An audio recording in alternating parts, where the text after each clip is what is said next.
बुधवार दिनांक 22 मे रोजी सायंकाळी झालेल्या तुफान वादळी वारे आणि पावसामुळे करकम तालुका पंढरपूर येथील विठ्ठलराव शिंदे सहकारी साखर कारखाना युनिट 2च्या मुख्य इमारतीवरील पत्रे उडाले आहेत। तसेच गोडाऊनचे देखील अतोनात नुकसान झाले असून किमान 25 ते 30 हजार क्विंटल साखर भिजून गेली आहे व या कारखान्याचे कोट्यावधी रुपयांचे नुकसान झालेले आहे, अशी माहिती कारखान्याचे संस्थापक अध्यक्ष आमदार बबनदादा शिंदे व कार्यकारी संचालक संतोष डिग्रजे यांनी दिलेली आहे।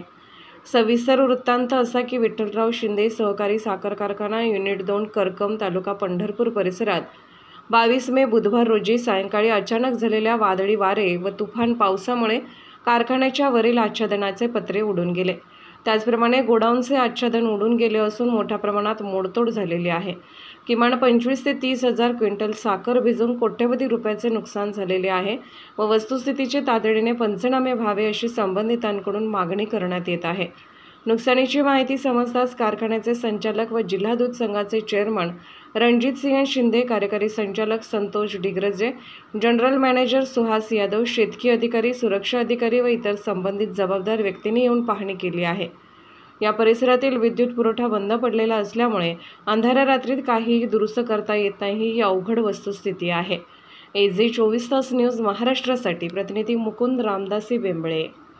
महाराष्ट्रातील महत्त्वाच्या बातम्या पाहण्यासाठी आजच आमच्या AG 24 तास न्यूज महाराष्ट्र या चॅनलला YouTube वर सबस्क्राइब करा आणि बेल आयकॉन प्रेस करा।